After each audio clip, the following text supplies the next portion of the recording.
Hiya, folks. I'm joined today by Bertie Finch, who's written this latest Grove booklet supporting young people to flourish, seeking shalom. It's a lot of S's. Seeking shalom. It's very easy to go quite Sean Connery with the pronouncing the title, Tim. You did well. I'm not going to do it. I'm not going to do it. Uh, Now, Bertie, thanks so much for joining us. Can you tell us a little bit about who you are and what you do? my name's Bertie, and I've been working in youth working in some capacity or other for about 16 years, vocationally for about 11 years or so. And in the last few years, I've been trained and working as a mental health practitioner for young people, and now I work at university teaching and training children's and young people's mental health practitioners alongside my church youth working role. Fantastic. So you really do have a background in youth work and Christian youth work and mental health and all that comes with that. You're resting on both pillars. Absolutely. So from my experience in church youth work, I developed a real kind of passion and desire to learn more about what mental health and well-being looks like for young people and how I can be kind of proactive in promoting that. So that led to various bits of training and then to the kind of professional stream that I'm in now, really. So it came from the spotting that need within church youth work, really, to then grow the other side of it. Fantastic. That's really helpful. And both of those pillars come across really strongly in the booklet. Really, really helpful. And I really want to talk about, we're going to talk briefly because we want people to read the book. Yeah, Um, read it. but I want to really just pick up on two key words. They appear in your title and they're Yeah, like anchor points throughout the entire booklet. And that's the word shalom and the word flourish. yeah. So first off, what do you mean particularly by shalom and how are you connecting that to mental health?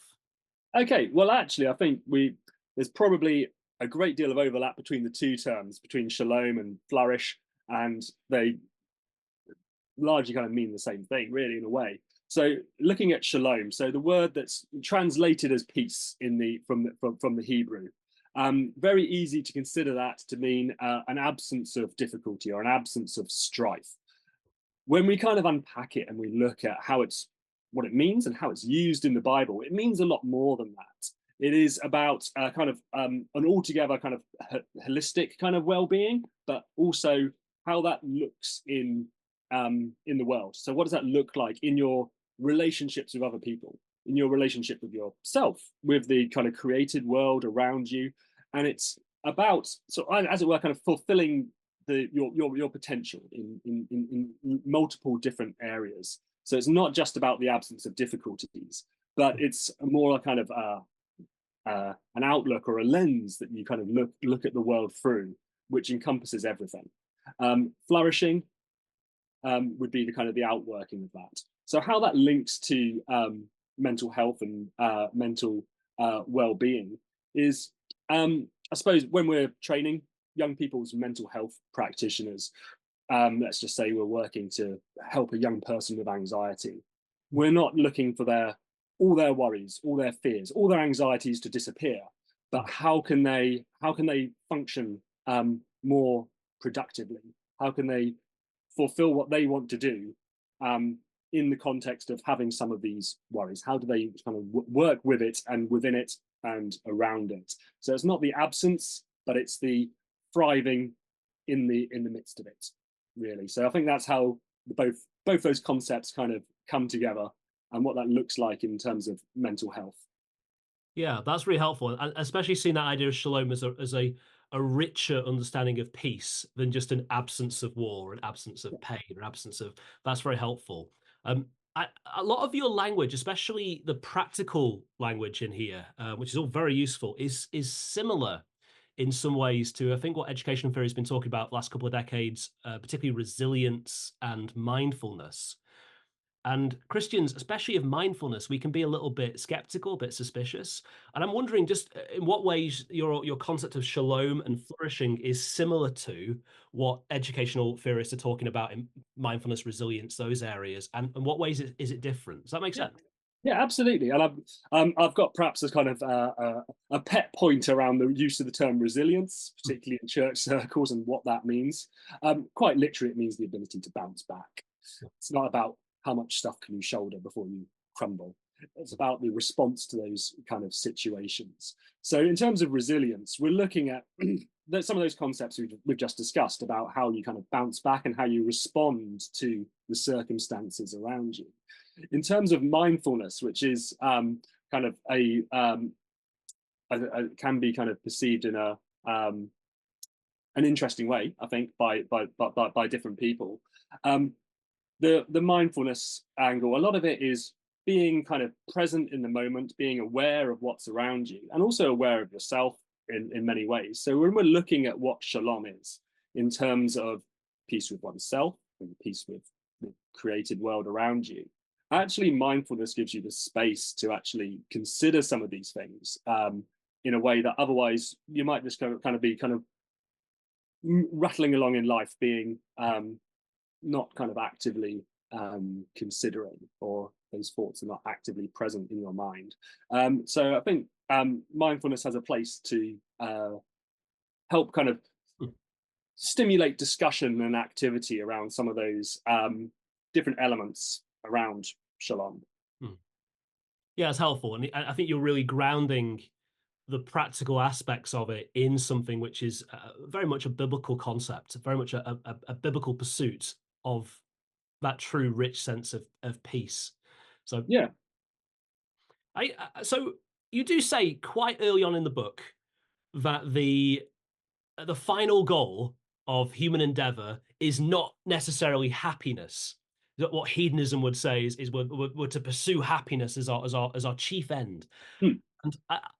And I agree with you, but I'm wondering, yes, but if not, then what? So what does seeking flourishing look like? What is the end goal of a shalom flourishing human being? Does that make sense? Yeah, absolutely. And I think we're coming back to our concept of shalom and what that means in terms of, we've talked about some of the different aspects being relationship with God and relationship with those around you.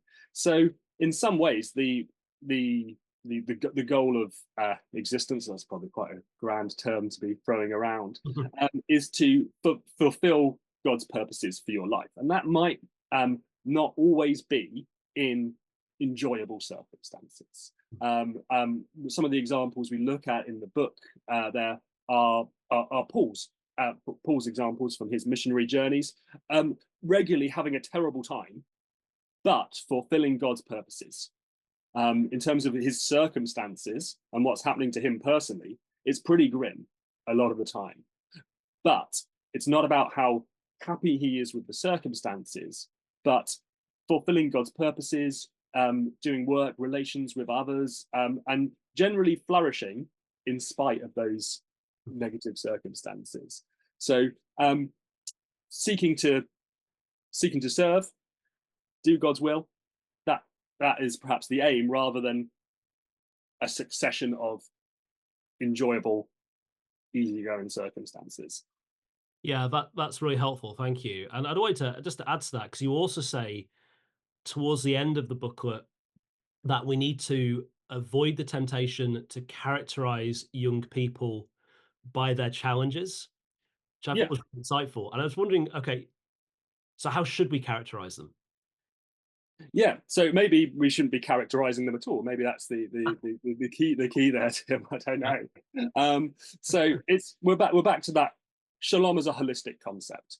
It's not just if we can solve that one issue for that young person, we can fix that thing for them, which is usually a nonsense anyway in terms of fixing things. Then they will be brilliant and thriving. So, for instance, someone that's we think about flourishing relationships with peers, someone that has social anxiety issues or issues with making friendships. Oh, well, if we can scaffold a youth group where they're kind of forced to make connections, that's going to address that difficulty, and therefore everything's going to be fine. No, it's a larger picture than just that one that one issue. So I think towards the end of the booklet, we start looking at how we can take these kind of big conceptual issues such as peace and actually consider, well, what are we actually going to do? What's a possible framework? And the framework hopefully points towards looking at these very, very kind of broad areas rather than individual issues or maybe individual needs that we have identified. Mhm. But yeah, I love this. I really do. It it seems like what you're trying to do is say, okay, youth workers had yeah, a period of let's just entertain and create fun and create joy and create happiness, and let's look instead not at just ditching that, but how do we create a more holistic care environment for these individual young people? And I've been saying for a while that if Jesus doesn't work in real life, he doesn't work. Jesus has to reach all the elements of the human life, and I think you're really putting a framework out there to help us begin to do that, which makes me think of, okay, practical tips. Youth workers watching this, reading the book, what are some easy wins or some early wins? What are some things a youth worker could change relatively soon that would shift their approach a little bit towards seeking shalom? Yeah. So I think one of the key, I would think one of the key elements is around how we respond to young people's expectations and their concerns. So I'll share with you one kind of anonymized example from past years. So a young person is in a kind of group prayer situation with me and some other people. They are really concerned about an upcoming change in their life. So it's a change of location, it's a change of people, it's a change of what they're doing. And they are distraught at the concept of this change. They love where they are and how that works, but that time is finished. They're going to move on. What if it is not enjoyable? What if it is in some ways less than what I have now? And the temptation in that area is to give reassurance. I know you. It's going to be great. And one of my kind of another one of my pet peeves is the indiscriminate use of the Jeremiah 39, I think, verse about I have plans to God has plans to prosper you and not to harm you. And I think that is a very particular word for someone, and I think it's used quite indiscriminately a lot to make people feel better. Now, the truth of the matter is that person might have a horrible time where they're going. It might be a terrible situation. Relationships might be poor. The actual purpose of why they're there might not be what they expected. And ultimately, there might be some sort of terrible situation and their life might end. You know, that's the reality of human existence, is that we're not guaranteed anything. So in that situation, telling that person, yes, it's all going to be great. You know, you're going to have a great time. God's got great stuff for you. What if that is not the case? Or that's not experienced the way that they expect? What does that tell them about this kind of outlook on faith and what it is to be a Christian that you have kind of imparted through that conversation? So my top tip would be, rather than seeking to give reassurance, is to seek to understand. Be curious. Well, what is it that you're concerned about this situation? In some ways, what's the worst case scenario? How can I pray for you within that? So I know a little bit more about what it is that you're dreading, and how can I kind of pray for you in the midst of that? If that worst thing were to happen, how could I support you in it? So it's that move away from reassurance to curiosity and partnership. And that mirrors the world of psychotherapy. That's how we train parents to work with their anxious children, is not to give reassurance, which is then after 10 minutes, you need to do it again, but actually seeking to understand and walk with people in the midst of it. So away from reassurance and more to curiosity and partnership, I would say, is one of my big top tips for all sorts of things, but particularly for this kind of seeking a culture, a genuine culture of shalom. I think that's a key thing. That's helpful. And that idea of curiosity, I think, is important in every walk of life. Yeah. The more questions we ask, the more community we build, the more life we have, the more helpful our interactions are. Love that. Something you said there made me want to ask you another question. And Go for it. I think I should say, Bertie's not been particularly prepped on any of these questions. I told him about it just before we started, but this one he's not been prepped for at all. So Bring it on. maybe it gets cut out of the video. We'll find out. But you mentioned Jeremiah 29:11. I know the plans I have for you prosper, not harm. And I think you're right. We indiscriminately misuse that all over the shop. But there's another link to that. There's another thing that we say a lot in especially festival youth work and big talk youth work and motivational youth work, which is you're going to be a world changer. You're going to change the world. God's got a plan for you. It's going to be huge. It's going to be incredible. It's going to be amazing. It's going to blow your mind. You are going to change the world. And we've been telling young people that since about the mid 90s, if not sooner. And I wonder, using your framework of shalom and flourishing, just how helpful an idea that is for a young person to keep hearing, and whether that really does support or challenge Yeah. their well-being. Yeah. So I think in that situation, you've got to ask yourself, if that young person is, well, I'm nowhere near changing the world, how does that affect their perception of what they've been told Yeah. by that person in that instance? But then it also kind of ripples out perhaps a little bit wider as well. So you're going to change the world is an effect. Mm. You know, maybe if there's a particular word around that, that actually God's going to use your connection with other people positively. Mm. Is that what we're talking about? You know, potentially.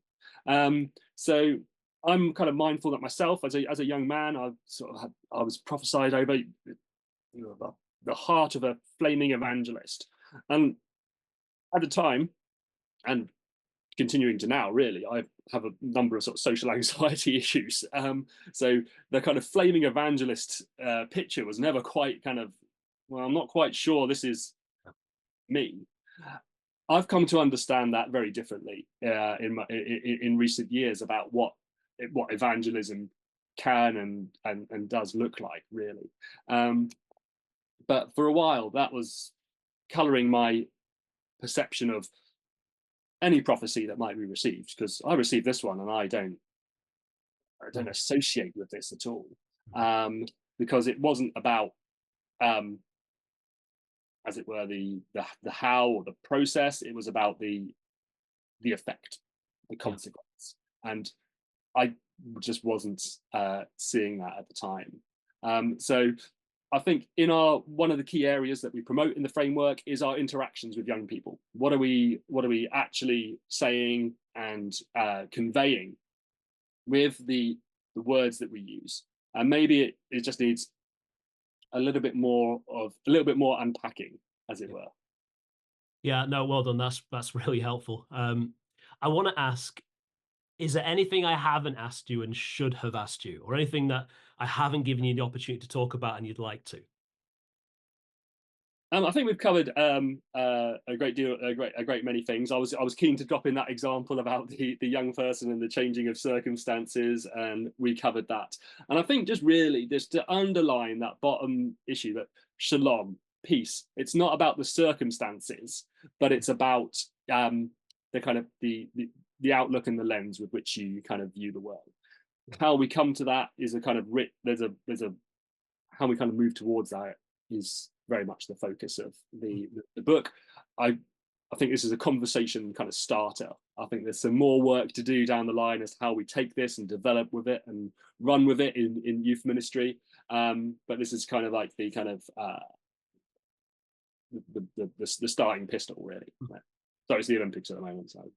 No, but honestly, that's really helpful, because we always say growth is the first word, not the last. And I think what you've done is you've created a framework that we can go, okay, how do I adapt this to my specific space and my particular projects? And I think that's really useful. Bertie, this has been amazingly helpful. I hope people get and read the book. I will put the link down in the description.